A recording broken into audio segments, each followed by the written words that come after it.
Hey everybody, I'm not a doctor, I'm just a mom who has lived it. So if you are suffering from tick-borne diseases, MCAS, mold toxicity, I've been there, I know it, and I just want to help. I feel like if I can just reach one person and relieve the suffering a little bit, it'll be worth it. All the pain, all the fear, all the anger, all the just stress and horrors that I went through. If I can help somebody else get through those a lot faster, or just be a comfort to you to know that you are not alone, you know, it'll be worth it. So today I'm going to specifically talk about Babesia. Babesia is a very common co-infection for people who have Lyme. So it's passed in the same type of vectors. Babesia is a parasite, though. It's not a bacterial infection like Lyme is. It's a parasite that attacks your red blood cells.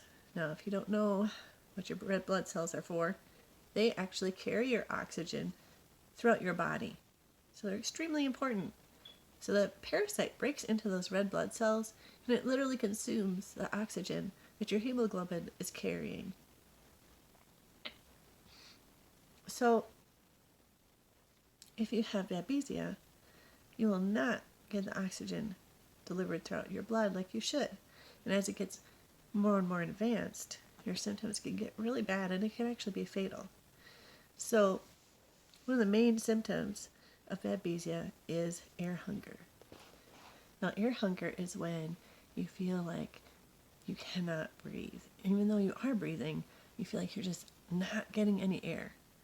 And it can be really scary, honestly. Like, if you've ever had asthma, it's similar to feeling that, but there's no like real constriction that's happening.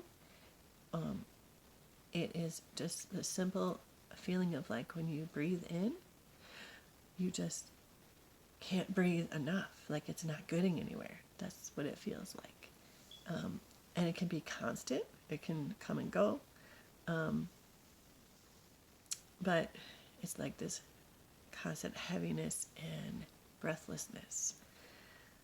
Another symptom that then is because of this lack of oxygen, you'll get muscle cramps. So you might not realize, but muscle cramps are mainly caused by not getting enough oxygen. So, for example, even when you are like running, what happens? You start breathing a lot faster, right? It's because your body needs more oxygen for your muscles to work at that like elevated capacity. So if you get muscle cramps, it's because you're not getting enough oxygen to those muscles. And so for me, I constantly, like, without any break at all, I had this muscle cramping across my back, right where my bra strap would be. And that's pretty common for Babesia to have it in that area. But you can get cramps pretty much anywhere. But specifically for me, after my case got a little more advanced, my lungs themselves started to seize up. So like if I were to cough or laugh, then like it was almost like my lungs were shuddering, like they were they just couldn't function. So someone very dear to me also has Babesia, and he was much more advanced than I, and he was to the state where like any sort of movement with his upper body would cause his lungs to do that, to cramp. And it is super scary. So, yeah, it's not safe to not have enough oxygen. So, and he was to the point where even his skin looked gray because he wasn't getting oxygen throughout his body. And as you know, when after the oxygen has been delivered or used up, your blood will turn to a bluish color. So the red color to your blood is because of the oxygen.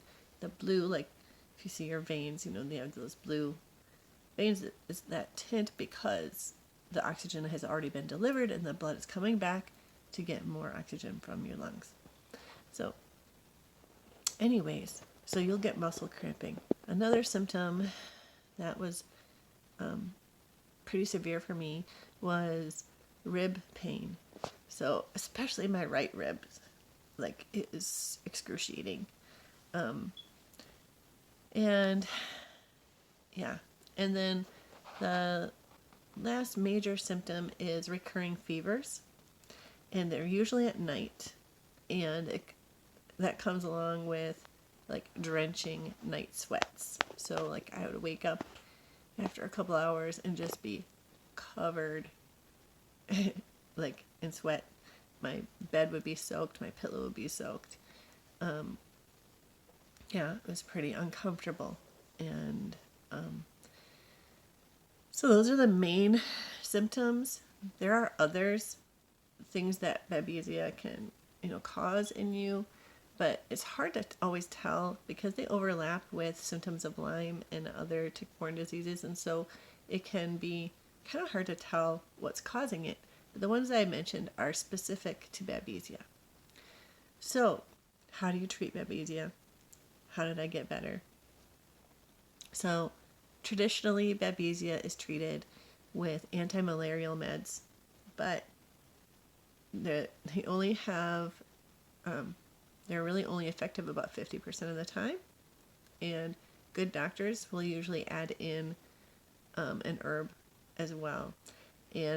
But for my doctor, he chose to just skip the anti-malarial meds because I was extremely sensitive to meds because of my mold toxicity. So I wasn't on any antibiotics during this, when I was with this doctor. Like I started out, but then I had to switch within a week basically because of my reactions. So thankfully my doctor really knew what he was doing. And he put me on artemisinin solo. Artemisinin solo is just pure artemisia. And artemisia, like, that's a plant I have growing all over my yard. So I wish I could say just go pick some and make a tea and you'll be fine. But I don't know enough about botany to like help with that. But artemisinin solo is a little pill. And he had me take that just 3 days a week. And so I took it Friday, Saturday, and Sunday. He also had me take microbinate, which is also in a capsule form. And that is a supplement that has garlic, turmeric, oregano leaf, and olive leaf. And that I took every day. And then I also added in berber panella to help with the detoxing of the dead parasites. So with artemisinin solo, I had to take it 3 days a week, and I started with 1 pill in the morning and 1 pill in the evening, and I did that for 3 days, and I did that for 2 weeks, and then after that I increased to 2 pills in the morning, 2 pills in the evening for 2 weeks, and then I did 3 pills in the morning, 3 pills in the evening, and 3 pills. That 3 pill threshold was what my doctor wanted me to get to. Now, even after the very first day of taking this medicine, my symptoms like went through the roof, and that is normal. That is actually a good sign. That's called a Herxheimer effect, and with these tick-borne diseases, that happens if you're actually being treated properly. Your symptoms, the classic symptoms, should increase.